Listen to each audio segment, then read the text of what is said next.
Salut les amis, After Zap image numéro 559, on démarre avec les résultats de la soirée en Ligue des Champions. Les deux matchs avancés à 19h hier. Le Leverkusen s'impose du côté de Moscou 2-0.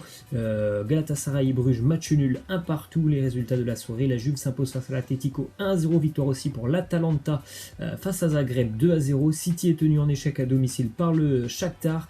Le Bayern s'impose largement en Serbie face à Belgrade. Victoire pour les Spurs de Tottenham face à l'Olympiakos 4-2.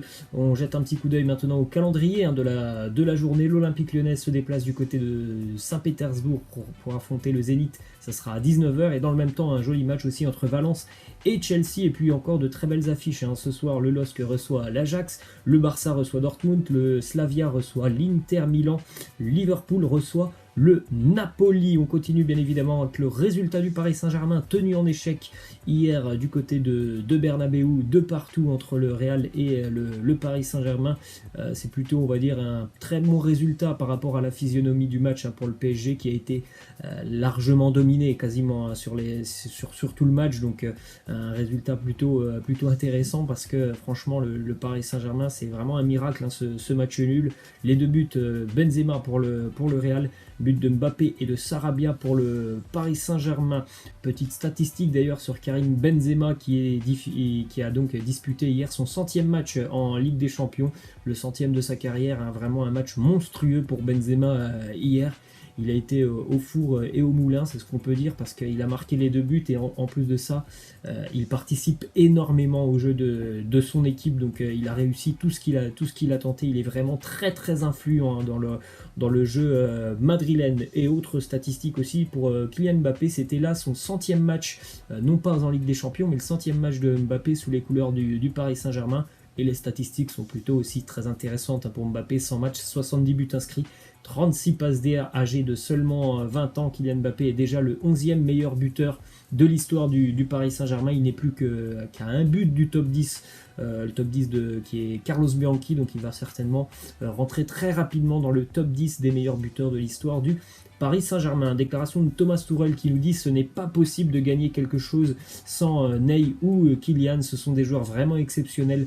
Vraiment, je pense que Mbappé est un super jeune. Il doit se protéger et s'améliorer chaque jour. Il peut certainement tout gagner. Je pense que le Paris Saint-Germain a bien évidemment besoin pour aller loin en Ligue des Champions d'avoir un très grand Mbappé et un très grand Neymar. Mais au-delà de ça, il faut aussi un très très grand groupe.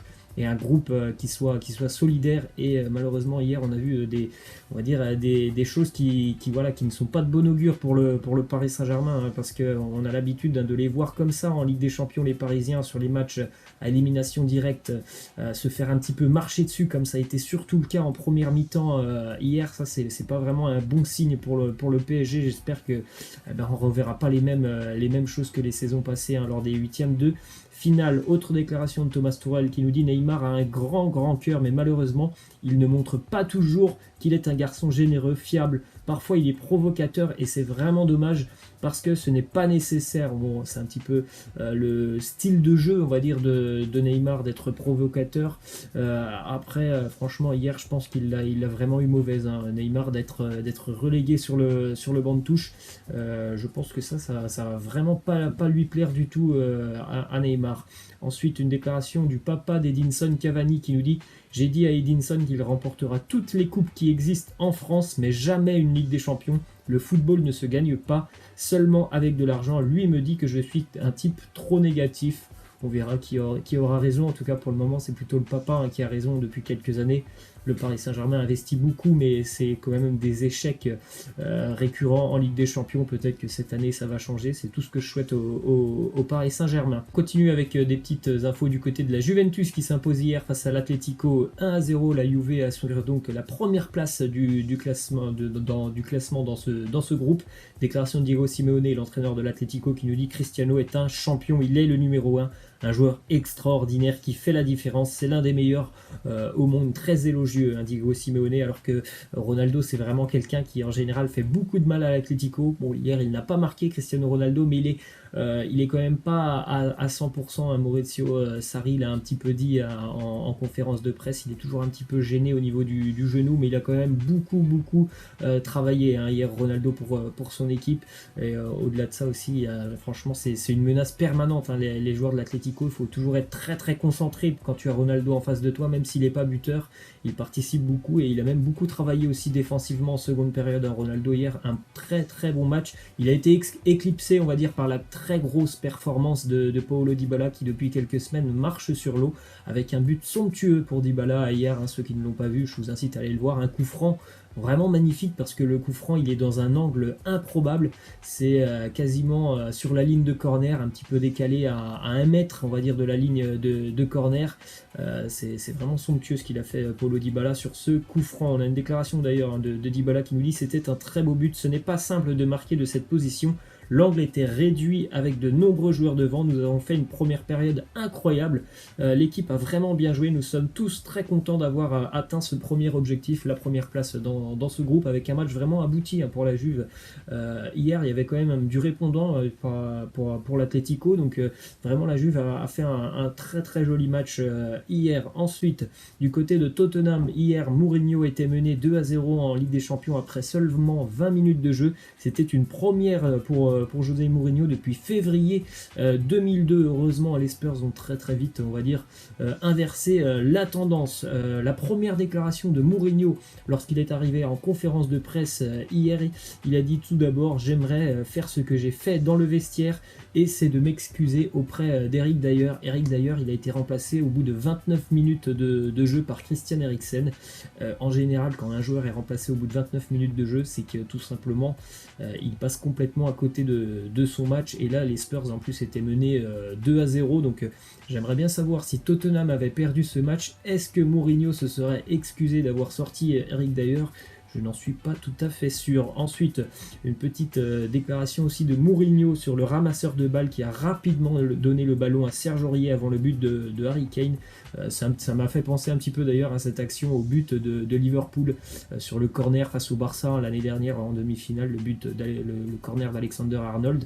Ça a été un petit peu la même chose hier. Et Mourinho a dit: ce gamin est un très bon ramasseur de balles, il comprend et lit très bien le jeu. Je voulais l'inviter au vestiaire pour célébrer la victoire avec nous, mais il a disparu. Voilà, il a vraiment très rapidement donné le ballon à Serge Aurier qui a pu vraiment accélérer le jeu, ce qui a permis à Harry Kane d'aller marquer.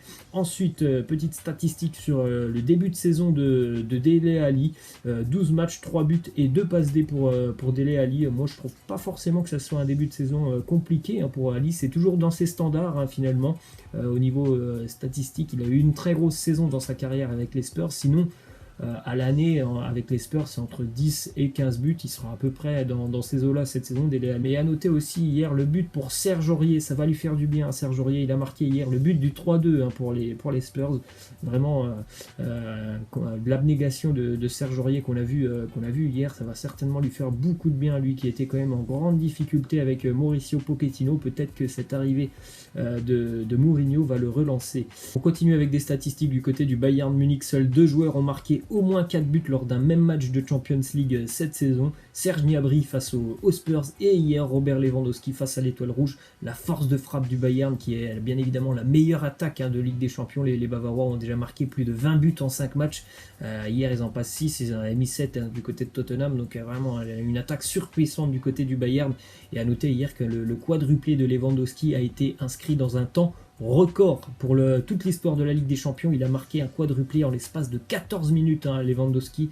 Tout simplement hallucinant. Les statistiques aussi depuis le début de saison, on le sait tous, hein, c'est absolument incroyable, hein, ce qu'il arrive à faire en ce début de saison avec son club. C'est 16 buts en 12 matchs de Bundesliga, plus 10 buts en 5 matchs de Ligue des Champions. Il en a mis aussi quelques-uns avec la sélection polonaise. Je crois qu'il est à 32 buts, hein, déjà, Robert Lewandowski. 32 buts, rendez-vous compte, on n'est même pas au mois de décembre. Ensuite, petite info aussi sur l'Atalanta, qui est devenu le 10e club italien à remporter un match de Ligue des Champions. Seule l'Espagne avec 13 clubs et l'Allemagne avec 10 font mieux. D'ailleurs, première victoire aussi dans l'histoire du club de Bergame. Hier, l'Atalanta s'impose 2-0 grâce à Gomez notamment et Luis Muriel.